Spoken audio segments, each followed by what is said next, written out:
Can pigeons read? This one gives every indication, because he's been taught to distinguish between two words and to behave appropriately. He's learned his different response to each sign by being rewarded with food. So the bird isn't acting independently. Its behavior is shaped by controlling its environment.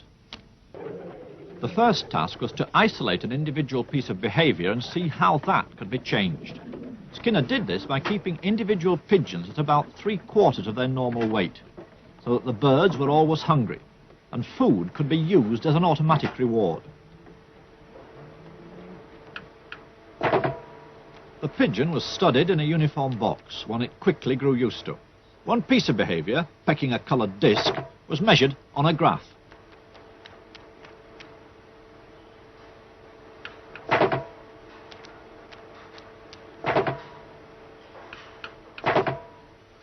The pigeon learned that pecking the disc produced a reward. Then the behavior of pecking could be studied in relation to how often that reward was offered, or in Skinner's terms, what was the schedule of reinforcement. The main thing is what we call schedules of reinforcement. Reinforcement is what the layman calls reward, and you can schedule it so that a reward occurs every now and then when a pigeon does something. We usually use a response with a pigeon pecking a little disc, a little spot in the wall, and you can reinforce with food, but you don't reinforce every time. You're perhaps every 10th time, or perhaps only once every minute or something like that. There are a very large number of schedules, and they have their special effects. And there is a good example of how you can move from the pigeon to the human case, because one of the schedules which is very effective with rats or pigeons is what we call the variable ratio schedule, and that is at the heart of all gambling devices and has the same effect. The pigeon can become a pathological gambler just as a person can. Now, the fact that we found that out with pigeons and could prove it by removing and changing the schedule makes it easy for us to interpret the case with the human subject. We don't say that the human subject gambles to punish himself, as the Freudians might say, or gambles because he feels excited when he does so. Nothing of the sort. People gamble because of the schedule of the reinforcement that follows, and this is true of all gambling systems. They all have variable ratios built into them.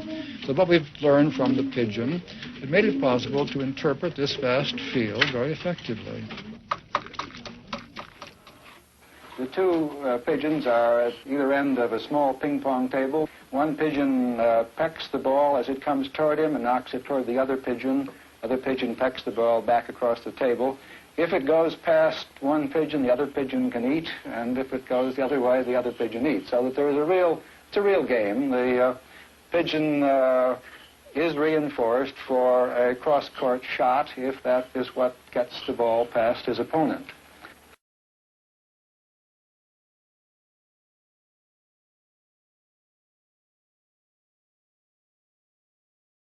A principios de los 40, Skinner comenzó a experimentar sobre una respuesta sencilla de un animal simple, una paloma picoteando un disco al que le seguía un reforzador, una bolita de comida o algo de agua. Un reforzador es algo que incrementa la frecuencia de respuestas.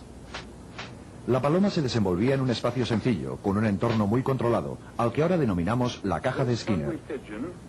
Esta paloma hambrienta se mueve más o menos al azar.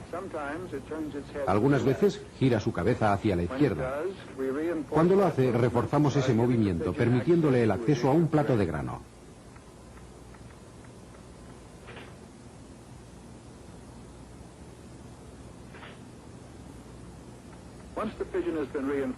Una vez hemos reforzado a la paloma para que realice un leve giro hacia la izquierda, podemos esperar reforzarla a que la gire un poco más lejos.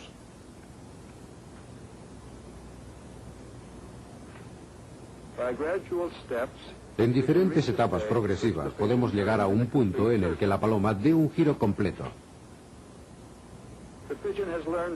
La paloma ha aprendido a dar esta respuesta porque ha sido reforzada en etapas sucesivas hacia el patrón final.